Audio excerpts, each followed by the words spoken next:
الحمد لله رب العالمين والصلاة والسلام على سيد الأنبياء والمرسلين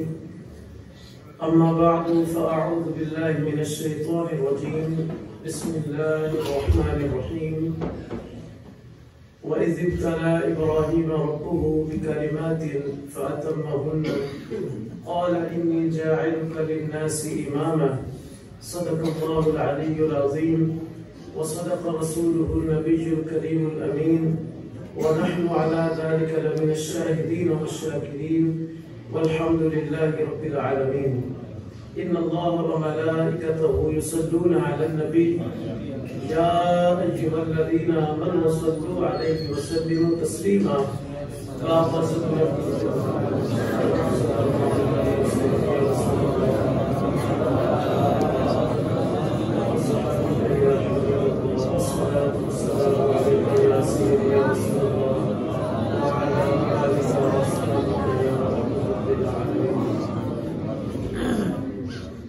آج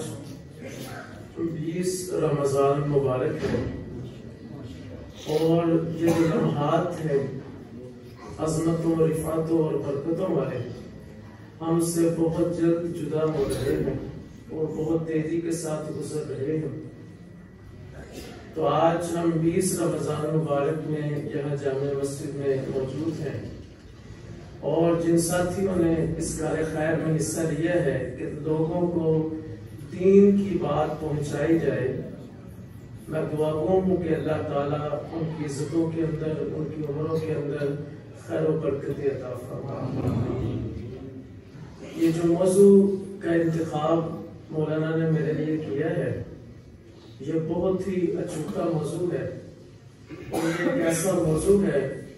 کہ جس کے اندر ہم غور و فکر کرتے ہیں تو ایک اعتبار سے اپنے اوپر شرمندگی کا سامنا بھی کرنا پڑتا ہے. لہٰذا یہ میں جو موضوع آپ کے سامنے بیان کرنا چاہتا ہوں اس میں کسی خاص بندے کے لیے کوئی بات نہیں ہے، کسی خاص مسجد کا کوئی معاملہ نہیں ہے، بلکہ مطلقاً پاکستان، انڈیا، سری لنکا، بھارت جتنے بھی مساجد ہیں اور ائمہ اکثر کرام جن کا ذکر کیا جاتا ہے ان کے حوالے سے چند گزارشات میں آپ کے سامنے رکھنا چاہتا ہوں. میں نے آپ حضرات کے سامنے جو قرآن عظیم کی ایک آیت کریمہ پڑھنے کا شرف حاصل کیا ہے، اللہ تعالیٰ نے جناب ابراہیم علیہ السلام کو اس میں ذکر فرمایا ہے. جناب ابراہیم علیہ السلام کو حکم دیا گیا کہ اے ابراہیم علیہ السلام اپنے بیٹے کو ساتھ لیں اور میرے گھر کی تعمیر فرمائے، اور ان کو چند کلمات کے ذریعے آزمایا گیا. قرآن پاک کے الفاظ ہیں، میں پڑھنا چاہتا ہوں. بسم اللہ الرحمن الرحیم وَإِذِ ابْتَلَىٰ إِبْرَاهِيمَ رَبُّهُ بِكَلِمَاتٍ فَأَتَمَّهُنَّ کہ جب حضرت ابراہیم علیہ السلام کو ان کے رب نے آزمایا چند کلمات کے ساتھ تو انہوں نے ان کلمات کو، ان چیزوں کو پورا کر کے اللہ کو دکھا دیا. اللہ تعالیٰ نے ان کو انعام کے طور پر ارشاد فرمایا قال انی جاعلک للناس اماما، اے ابراہیم علیہ السلام میں نے آپ کو تمام لوگوں کا امام بنا دیا. تو امامت جو ہے یہ کوئی عام شعبہ نہیں ہے بلکہ خاص الخاص شعبہ ہے کہ جو انبیاء کرام علیہ السلام سے چلتا آ رہا ہے. اور خصوصاً ایک بڑے شرف کی بات ہے کہ ہمارے نبی علیہ السلام نے پوری زندگی مسجد نبوی میں امامت فرمائی ہے اور آپ نے اپنے صحابہ کو تیار کیا اس معاملے کے اندر. وہ دور دراز تک وہ اپنی زندگیوں کو انہوں نے اس دین کے لیے وقف کر کے دور دراز تک وہ پہنچے اور انہوں نے اس دین کی سربلندی کے لیے مسجد کو اپنا مسکن اور اپنا گھر بنا لیا. عزیز ساتھیو، مسجد کا امام ہونا یہ ایک بہت ہی شرف کی بات ہے. نبی پاک صلی اللہ تعالی علیہ وسلم نے ارشاد فرمایا کہ جو بندہ فجر کی نماز ادا کرتا ہے اور نماز ادا کرنے کے بعد جب ظہر کا وقت آتا ہے تو ظہر کی نماز ادا کرتا ہے، فجر سے لے کر ظہر تک اس سے اگر کوئی گناہ سرزد ہو جاتا ہے تو اللہ تعالیٰ اس کو معاف فرما دیتا ہے. پھر جب ظہر سے لے کر عصر کی نماز ادا کرتا ہے تو وہ ظہر کا جو عصر تک کا جو وقت ہے اس کے اندر بھی کوتاہی ہوئی ہوتی ہے تو اللہ تعالیٰ اس کو معاف فرما دیتا ہے۔ اسی طرح عصر سے مغرب تک، مغرب سے عشاء تک، عشاء سے فجر تک، یہ ایک عام بندے کا معاملہ اس حدیث پاک میں بیان فرمایا گیا ہے کہ جو ایک عام بندہ نماز پڑھنے کے لیے آتا ہے تو اس کی عظمت و رفت یہ ہے کہ اللہ تعالیٰ اس کے جسم سے سارے گناہوں کو اتار لیتا ہے اور اس کی بخشش فرما دیتا ہے۔ تو میرے ساتھیوں، دل پر ہاتھ رکھ کر آپ بتائیں کہ جو نماز پڑھتا ہے اس کا عالم یہ ہے، تو جو نماز پڑھاتا ہو اس کا عالم کیا ہوگا؟ جو نماز پڑھاتا ہے اس کا عالم تو یہ ہے کہ وہ تقوی اور اللہ کے خوف اور ڈر کی وجہ سے اس قدر اللہ کے قریب ہوتا ہے کہ جس کا اندازہ نہیں کیا جا سکتا۔ ہمارے صوفیہ کرام اور اولیاء کرام لکھتے ہیں کہ جس بندے نے 40 دن تکبیر تحریمہ کے ساتھ ساری نمازیں ادا کر لی، تکبیر تحریمہ کی نماز یعنی تکبیر تحریمہ کے ساتھ 40 دن اس نے نمازیں ادا کر لی، اللہ تعالیٰ اس کے اوپر جنت کو واجب فرما دیتا ہے۔ یہ پڑھنے والوں کی میں بات کر رہا ہوں آپ کے سامنے۔ تو عزیز ساتھیوں، جو مسجد کا امام ہوتا ہے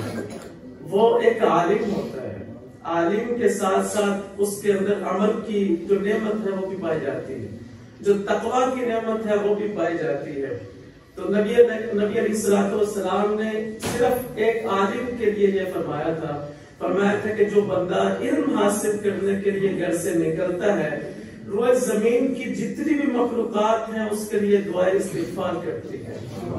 یہاں تک کہ سمندروں کے اندر رہنے والی مچھلیاں بھی اس کے لیے استغفار کرتی ہیں، اور اللہ کے رب کے جو فرشتے ہیں وہ اس طالب علم کے پاؤں کے تلے اپنے پروں کو بچھا دیتے ہیں۔ یعنی ایک عام شرف نہیں ہے۔ تو جب ایک بندہ اتنا پروسیجر ادا کر کر، اتنی محنت کر کر ایسے منصب کے اوپر فائز ہو جاتا ہے کہ جس کو امامت کہا جاتا ہے، تو جب ہم اپنے ارد گرد دیکھتے ہیں اماموں کا جو حال ہے، یعنی اماموں کی جو ضروریات ہیں، اس کے اندر ہمارے ہاں بہت ساری کوتاہیاں پائی جاتی ہیں۔ حالانکہ اماموں کے لیے نبی علیہ السلام نے خود دعا فرمائی ہے۔ آپ نے فرمایا تم میں سے بہترین وہ ہے کہ جو قرآن عظیم خود سیکھتا ہے اور لوگوں کو سکھا دیتا ہے۔ آگے فرمایا والامام ضامن، امام جو ہوتا ہے وہ ضامن ہوتا ہے اپنی قوم کا، امام اپنی قوم کا ضامن ہوتا ہے۔ آگے فرمایا والمؤذن المؤتمن، جو مؤذن ہوتا ہے وہ اپنی قوم کا امین ہوتا ہے۔ آگے امام کے لیے حضور نے جو دعا فرمائی ہے ائمہ کرام علیہ السلام، ائمہ کرام کے لیے فرمایا کہ اللہم ارشد الائمہ، اے اللہ جو امام ہیں ان کو ہدایت کے راستے پر چلائے رکھنا، اور مؤذنین کے لیے دعا فرمائے کہ اللہ تعالیٰ ان کی بخشش فرما دینا، جن کے لیے نبی علیہ السلام دعائیں فرمائے ان کا مقام و مرتبہ کیا ہوگا۔ تو لہٰذا ہم جب اپنے اماموں کو دیکھتے ہیں، ان کی ضروریات کو دیکھتے ہیں، ان کی ضروریات کیا ہے؟ جیسے ایک عام بندے کی ضرورت ہوتی ہے، اس کو کھانے کی ضرورت ہے، پینے کی ضرورت ہے، رہنے کی ضرورت ہے، گھر کی سہولیات، تمام چیزوں کی اس کو ضرورت ہوتی ہے۔ اسی طرح امام نے کیونکہ اپنے لیے اپنے آپ کو دین کے لیے وقف کیا ہوتا ہے، اپنے ساری زندگی کو دین کے لیے وقف کیا ہوتا ہے، تو اس کی ضروریات کا ضامن اللہ نے ہم لوگوں کو بنایا ہوتا ہے کہ ہم لوگ امام کی خدمت کریں اس انداز سے کہ جیسے حضرت ابوبکر صدیق رضی اللہ تعالیٰ عنہ کو جب امامت کا جو شعبہ ہے وہ عطا فرمایا گیا، وہ دے دیا گیا، اور حضرت ابوبکر صدیق رضی اللہ تعالیٰ عنہ کی بیعت کی گئی، تو ایک دن ایسا ہوا کہ حضرت ابوبکر صدیق اپنے سر کے اوپر ایک گٹھڑی رکھ کے تجارت کے لیے جانے لگے، تو راستے میں حضرت عمر فاروق رضی اللہ تعالیٰ عنہ سے ملاقات ہوئی، تو پوچھا کہ کہاں جا رہے ہیں؟ تو انہوں نے یہ کہا کہ میں تجارت کے لیے جا رہا ہوں۔ فرمایا کہ اگر آپ تجارت کے لیے جائیں گے تو امامت کا جو شعبہ جو ہے وہ آپ نے سنبھالا ہے وہ کیسے سر انجام دیا جائے گا؟ امامت کی جو ڈیوٹیاں ہیں وہ کس طرح سر انجام دی جائیں گی؟ لہٰذا آپ جائیں، ہم بیت المال میں سے آپ کا جو خرچ ہے وہ ادا کیا کریں گے۔ تو حضرت ابوبکر صدیق رضی اللہ تعالیٰ عنہ فرمایا کرتے تھے کہ میں ایک مزدور کی جتنی تنخواہ ہوتی ہے، جتنی مزدوری ہوتی ہے، اپنی مزدوری اس قدر معجب کروں گا۔ اگر میرا گزارا اس میں نہ ہو رہا ہو تو پھر فرمایا کہ میں مزدور کی مزدوری کو زیادہ کر دوں گا۔ یہ نہیں فرمایا کہ میں اپنی تنخواہ کو زیادہ کروں گا، فرمایا کہ پھر میں مزدور کی مزدوری کو زیادہ کر دوں گا، کیونکہ جہاں میرا گزارا نہیں ہو رہا تو ایک مزدور کا گزارا کیسے ہو رہا۔ تو امام، کیونکہ امام ایک خوبصورت شعبہ ہے، تو اس کے اندر صفائی ستھرائی، اس کے اندر گھر کی ضروریات، ساری چیزوں کا ہمیں مد نظر رکھنا ہے۔ تو لہٰذا جتنے بھی شعبہ جات دنیا میں پائے جاتے ہیں ان کے لیے ایک ٹائم معین ہوتا ہے کہ یہ شعبہ اس وقت سے اس وقت تک کام میں آتا ہے۔ جیسے آپ دیکھتے ہیں کوئی بھی شعبہ دنیا کے اندر دیکھ لیں تو ان کے لیے ایک ٹائم معین ہے کہ 8 بجے یہ چیز کھلے گی، یہ دفتر کھلے گا، اور 4 بجے 5 بجے یہ بند ہو جائے گا، اس کے بعد آپ کی ضرورت کو پورا نہیں کیا جا سکتا، آپ اگلے دن آ جائیں۔ لیکن امامت ایک ایسا شعبہ ہے کہ 24 گھنٹے امام ہمیں فراہم رہتا ہے۔ اگر کسی بندے نے یہ کہا ہے کہ رات کے 10 بجے بھی ہم نے کسی کا جنازہ کروانا ہے، رات کے 11 بجے بھی، تو امام صاحب نے کبھی یہ نہیں کہا تو میری تو ڈیوٹی کا ٹائم ختم ہو گیا، میرا تو ڈیوٹی کا ٹائم عشاء تک تھا، لہٰذا میں تو نہیں، کل آپ جنازہ رکھیں۔ امام نے کبھی بھی اس طرح نہیں کہا، اس نے کہا رات کے 11 بجے جنازہ ہے تو ہم پڑھائیں گے، رات کے 11 بجے پڑھائیں گے۔ اگر دن کے وقت اس کے سونے کا کوئی ٹائم ہے تو اس وقت کوئی آ گیا ہے، امام صاحب آئے ذرا گھر میں ختم پڑھنا ہے، یا آپ کی یہ ضرورت پڑ گئی ہے، فلانے کو غسل دلوانا ہے، فلانے کے لیے یہ کام کرنا ہے، تو امام صاحب اپنے آرام کو چھوڑ کر اس کے ساتھ چل جاتے ہیں۔ ہم نے ہر ایک چیز امام کے اوپر چھوڑی ہوتی ہے کہ امام نے مسجد کی صفائی بھی امام نے کرنی ہے، جوتیوں والی جگہ بھی صفائی امام نے کرنی ہے، بات کی صفائی بھی امام نے کرنی ہے۔ کسی جگہ پر کوئی کوتاہی نظر آئی ہے تو امام صاحب کو رگڑ دیا کہ امام صاحب یہ کیوں نہیں ہوا، امام صاحب وہ کیوں نہیں ہوا۔ امام صاحب اگر 2 منٹ لیٹ آگے ہیں تو زمین آسمان پر، یعنی ایک جگہ دونوں کو اکٹھا کر دیا گیا۔ یعنی امام بھی پہلے یہ سمجھے کہ امام ایک انسان ہے، انسان کے اندر کمیاں ہوتی ہیں، کوتاہیاں ہوتی ہیں۔ انسانوں میں سب سے کامل ترین ہستی نبی علیہ السلام کی ہستی ہے، جن کے اندر کوئی کمی نہیں، کوئی ہے۔ باقی آپ علیہ السلام کے بعد جتنے بھی انسان ہیں ان کے اندر کوئی نہ کوئی کمیاں ہیں، کوتاہیاں ہیں، تو لہٰذا کبھی امام لیٹ بھی آ سکتا ہے، کبھی امام نماز کے وقت حاضر بھی نہیں ہو سکتا۔ جب ہم نے ان کی ضروریات کو محدود کر لیا ہے، اب ان کے ذہن میں یہی گھومتا ہے کہ میں ابھی سلام پھیروں گا فلاں جگہ پر میں نے ٹیوشن پڑھانے جا رہا ہے، اب میں سلام پھیروں گا فلاں جگہ پر میں نے پڑھانے جانا ہے، تاکہ اس جگہ پر میں پڑھاؤں گا تو میری ضروریات پوری ہو جائے گی، میں اپنے بیوی بچوں کی جو پرورش ہے، بیوی بچوں کا جو خیال ہے وہ اچھے طریقے سے کر سکوں گا۔ لہٰذا ہمیں چاہیے کہ جس بندے سے ہم اتنی ڈیوٹی لے رہے ہیں، اس قدر ان کو اپنے ساتھ لے کر چل رہے ہیں، ان کی ضروریات کا ہم خیال کریں کہ کم از کم ایک امام کی تنخواہ ہمارے ہاں ایک مزدور کے برابر بھی نہیں ہے۔ ایک مزدور کی جو تنخواہ ہے وہ 37,000 کے قریب مریم آپی نے یہاں پر یہ جو ہے پنجاب کے اندر بنائی ہے، آج کل 2025 کی میں بات کر رہا ہوں، یعنی 37,000 بھی کسی مولانا کی میرے خیال میں تنخواہ نہیں ہے۔ لہٰذا کتنی تنخواہیں ہیں؟ 25,000 20,000۔ آپ اس کے اندر آپ دیکھیں کہ آپ کیسے اس چیز اتنے پیسوں کے اندر گزارا کر سکتے ہیں کہ آپ کے بیوی بچے بھی ہوں، آپ نے آنا جانا بھی ہو اپنے رشتہ داروں کے اندر، آپ نے غمی اور خوشی کے اندر بھی دوست احباب کو ملنا ہو، تو پھر اتنے کم وقت میں کتنے پیسوں میں کتنے کم پیسوں کے اندر گزارا کرنا یہ ایک عالم دین کا ہی شیوا ہو سکتا ہے۔ تو لہٰذا عزیز ساتھیو ایسا نہ ہو، میں عرض یہ کرنا چاہتا ہوں کسی کی دل آزاری کرنا مقصد ہی نہیں ہے، صرف اصلاح کرنا مقصد ہے۔ بعض اوقات بعض جگہ پر صرف اصلاح کر دی جاتی ہے تو ان کے اوپر اس بات کا اثر ہوتا ہے تو اس کے اندر بہتری ہمارے سامنے بہتری آنا شروع ہو جاتی ہے۔ لہٰذا ہمیں چاہیے، میں آپ کو ایک صلاح دیتا ہوں کہ ہمیں چاہیے کہ ہر جو جامعہ ہے، مسجد ہے، اس کے اندر ایک کمیٹی صرف ہوتی ہے جس میں سارا نظام کو دیکھنا ہوتا ہے۔ ان کے لیے بھی بڑا ایک مرحلہ ہوتا ہے، یہ بڑا مشکل کام ہے کہ ایک مسجد کی تمام ضروریات کو دیکھنا یہ بہت مشکل کام ہے کہ ضروریات کو دیکھ کر ہر ایک چیز کو مینٹین کرنا یہ بہت مشکل کام ہے. لہٰذا چاہیے یہ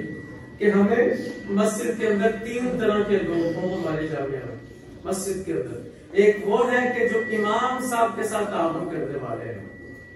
جو وہاں پر پڑھاتے ہیں, امام صاحب ہیں, امام صاحب کے نائب ہیں, مؤذنین ہیں اور خطیب صاحب ہیں, ان کے ساتھ تعاون کرنے والا ایک شعبہ ہو ہمارے. دوسرا شعبہ وہ ہو کہ جو ہماری مسجد کے اندر جتنی بھی ضروریات ہے, جیسے بجلی کے بل ہے, یہاں پر کوئی کسی چیز کی تعمیر کا سلسلہ ہے, وہ اس چیز کو مد نظر رکھے, یعنی ان کے ذمہ وہ چیز ہو. تیسرے وہ لوگ ہوں کہ جو مسجد کے اندر کتابوں کی صورت کے اندر ایک لائبریری کا قیام کرے, تاکہ ہمارے جو بچے ہیں ان کتاب سے اتنے دور ہیں, اتنے بیزار ہیں. آپ نے دیکھا ہوگا کہ وہ اسکول کی کتابیں بھی کھولتے ہیں تو ان کو نیند آنا شروع ہو جاتی ہے, کیونکہ ان کا مطالعہ کے ساتھ شغف ہی نہیں رہا.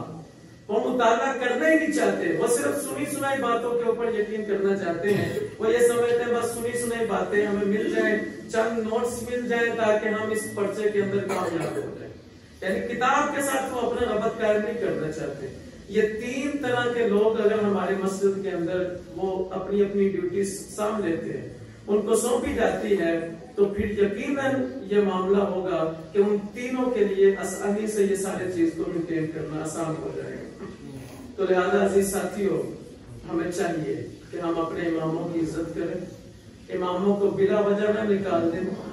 یہاں تک کہ میرے سامنے اتنے, کیونکہ میرا شعبہ بھی یہی ہے, میں نے 4 سال ایک جگہ پر امامت کی ہے, اس کے بعد میں نے کانوں کو ہاتھ لگا لیا کہ آج کے بعد امامت نہیں کریں گے, یعنی کلی طور پر کسی جگہ پر امامت کا شعبہ نہیں اختیار کریں گے. آج میں مدرس ہوں, بچوں کو تعلیم سکھاتا ہوں. مدرس ہونا یہ باڑے کی بات ہے, یعنی اچھی ہے. امام ہونا اس سے بھی بہترین بات ہے. امام جو ہوتا ہے اس کے اندر صبر کوٹ کوٹ کے بڑا ہونا چاہیے, حلم اس کے اندر اس قدر ہو کہ پہاڑ اس کے سامنے ریزہ ریزہ نظر آنا چاہیے. تو لہٰذا اس کی وجہ یہ ہے کہ ایسا نہ ہو کہ ہمارے بچوں میں جو ائمہ مساجد ہوتے ہیں, ان کی جو آنے والی نسلیں ہیں وہ آج کل امام نہیں بن رہی. آج کل وہ اپنے بچوں کو امام کو نہیں بنا رہے, وہ کہتے ہیں دنیاوی تعلیم سیکھے آپ, حالانکہ انہوں نے پوری زندگی دین کے اندر گزاری ہے, دین کے اندر اتنی عزتیں ان کو ملی ہیں, لیکن اس کے باوجود وہ اپنے بچوں کو امام نہیں بنانا چاہتے. اس کی وجہ یہ ہے کہ انہوں نے دیکھا ہے کہ اپنی زندگی کے اندر ان کو جن مشکلات کا سامنا کرنا پڑا ہے, تو وہ یہ چاہتے ہیں کہ میں اب اپنے بچوں کو امام نہیں بناؤں گا. تو ایسا نہ ہو جیسے نبی علیہ السلام نے قیامت کے ایک نشانی کی طرف اشارہ کرتے ہوئے فرمایا تھا کہ قرب قیامت ایسا ہوگا کہ لوگ امام کو ڈھونڈیں گے کیونکہ ہمیں نماز پڑھا دیں, ان کو نماز پڑھانے والا کوئی بندہ نہیں ملے گا. وہ ایک دوسرے کو کہیں گے کہ آپ نماز پڑھائیں, آپ نماز پڑھائیں, آپ نماز پڑھائیں, ان کو بندہ ہی نہیں ملے گا نماز پڑھانے کے لیے. لہذا اس کی وجہ کیا ہوگی؟ اس کی وجہ یہ بے قدری ہے اماموں کی, کہ اماموں کی بے قدری کی گئی ہے. ہر ایک جگہ پر امام کو اتنے کم تنخواہ کے اندر ان کو رکھنا یہ بہت ایک بڑا ہمارے سامنے مشن ہوتا ہے. تو لہٰذا ہم تلاش بھی ایسے لوگوں کو کرتے ہیں کہ جو ضرورت مند ہوتے ہیں, جو امام ضرورت مند ہے ان کو ہم نے تلاش کیا. آپ اپنے ارد گرد جتنے بھی مساجد ہیں ان میں آپ نے دیکھا ہوگا کہ پنجابی بہت کم ہے ہمارے یہاں امام, زیادہ تر سلیکی امام ہیں ہمارے یہاں, زیادہ تر دوسرے شہروں سے آئے ہوئے لوگ ہیں ہمارے یہاں امام جو ہے. پنجابی بہت کم امام ہیں ہمارے یہاں. اس کی وجہ یہ ہے کہ وہ جو دوسرے علاقوں سے آئے ہوئے ہیں وہ کم تنخواہ پر بھی گزارا کر جاتے ہیں. تو لہٰذا کیونکہ یہاں کے جو بڑے بڑے لوگ ہوتے ہیں ان کو اپنی ضروریات کا پتہ ہوتا ہے کہ کس طرح ضرورت کو پورا کرنا ہے. آپ صرف اس بات کو اپنے ذہن میں امیجن کریں کہ ایک بندہ صبح تہجد کے وقت اٹھتا ہے, بچوں کو پڑھاتا ہے, اذان دیتا ہے, نماز پڑھاتا ہے, بچوں کو پڑھاتا ہے, پھر ظہر کی نماز پڑھاتا ہے, پھر عصر پڑھاتا ہے, مغرب پڑھاتا ہے, عشاء پڑھاتا ہے, آپ کے بچوں کو تعلیم دیتا ہے, آپ کے جو فوت شدگان ہیں ان کے لیے دعا کرتا ہے, ان کو غسل دیتا ہے, کفن دیتا ہے, جنازہ پڑھاتا ہے, یہاں تک کہ قبر تک اس کے ساتھ چلتا ہے, قبر کے پاس کھڑا رہتا ہے, کئی منٹ تک وہاں پر کھڑا رہتا ہے. تو لہٰذا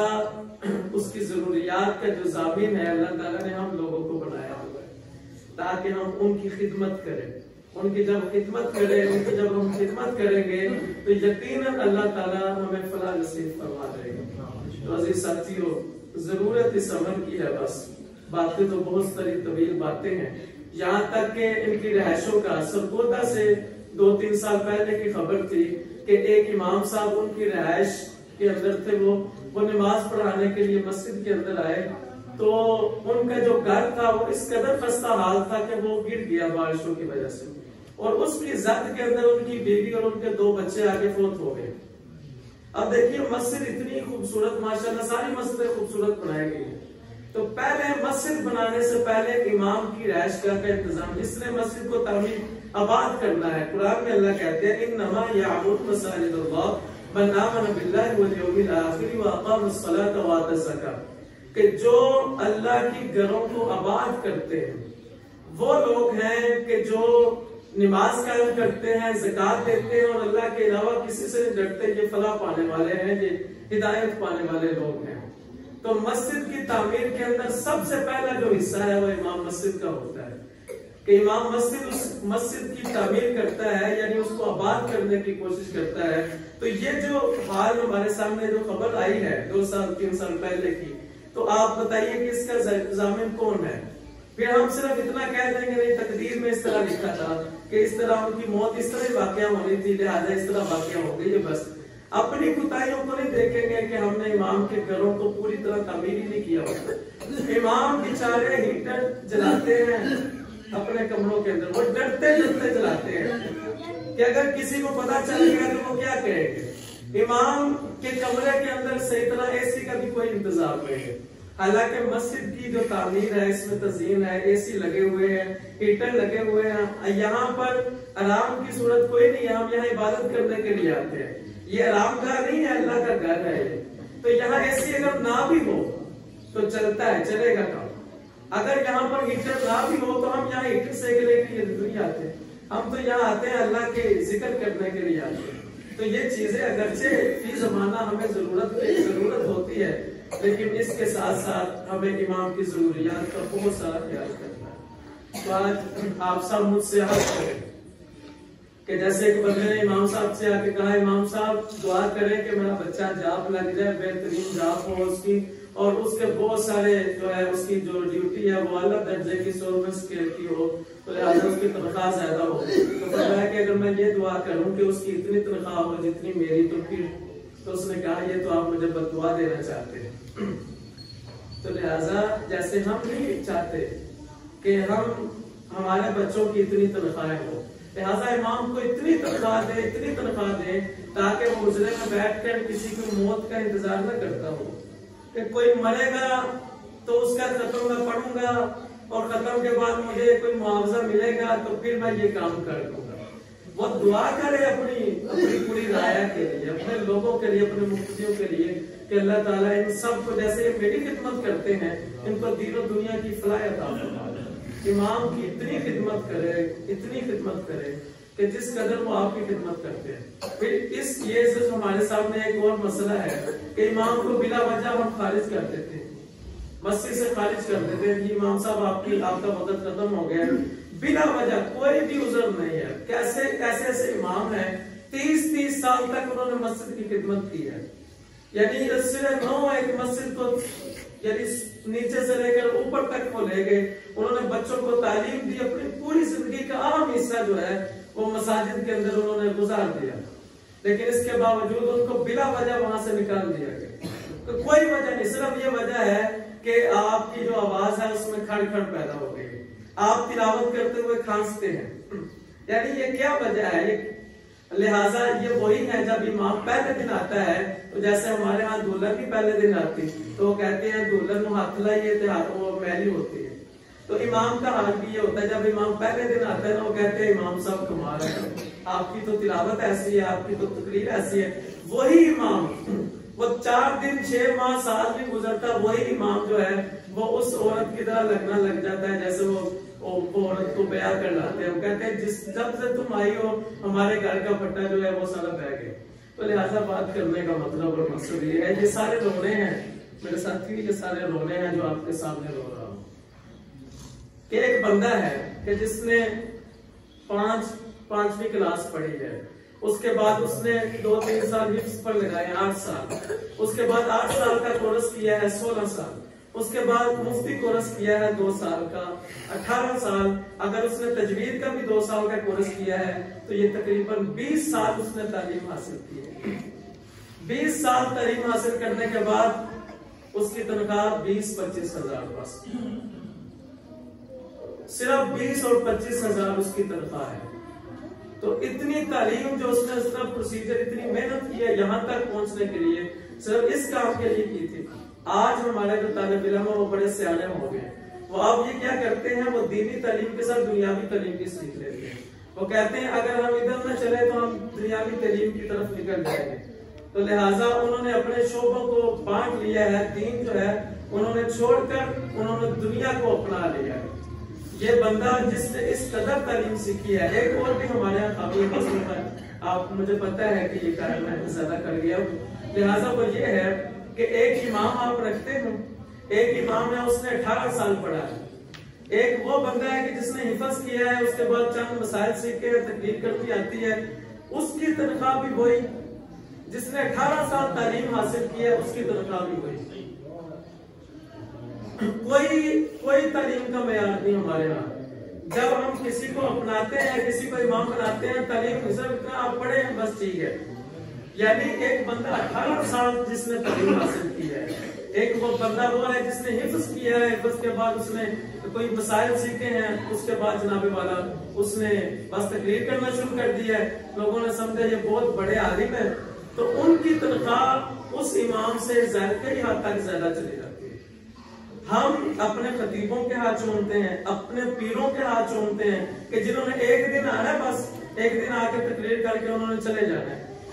پیر صاحب آئے سال کے بعد آئیں گے جناب والا، ان کے لیے ہم گدیاں بچھاتے ہیں، اپنے گھروں کی صفائیاں، یہ سارا۔ جس بندے نے پورا سال ڈیوٹی لی ہے اس کا کوئی حق نہیں بنتا، اس کا ذرا بھی یہ حق نہیں ہے کہ آپ عید کے اوپر اس کو بھی سوٹ لے کے دیں، عید کے اوپر آپ اس کی کوئی خدمت کریں۔ تو لہٰذا یہ سارے رونے ہیں میرے ساتھ کہ جو میں آپ کے سامنے بیان کر رہا ہوں۔ امام پسماندہ حال میں چلا گیا ہے، حالانکہ یہ وہ شعبہ ہے کہ جس کے اندر چھٹی کا تصور بھی نہیں ہے۔ عید والے دن ہر شعبے والے کو چھٹی ہوتی ہے، کبھی بھی آپ نے مسجد کے باہر میں دیکھا ہوگا کہ آج عید کا دن ہے، آپ گھر نماز پڑھیں، آج چھٹی ہے، آج مسجد کو تالا لگ گیا، آج چھٹی ہے جی، عید کا دن ہے۔ لہٰذا امام عید کے دن بھی آپ کو مہیا ہوتا ہے۔ ہر جگہ پر کسی نہ کسی شعبے کے اندر کوئی نہ کوئی چھٹی ہے، امام کے لیے کوئی چھٹی نہیں ہے۔ بارش ہے، آندھی ہے، طوفان ہے، گرمی ہے، سردی ہے، نہ امام نے ٹائم پر پہنچنا ہے، امام نے پہنچنا ہے۔ لہٰذا جس بندے کا اس قدر سخت شعبہ ہو، اس کی خدمت بھی اس قدر ہی ہونی چاہیے۔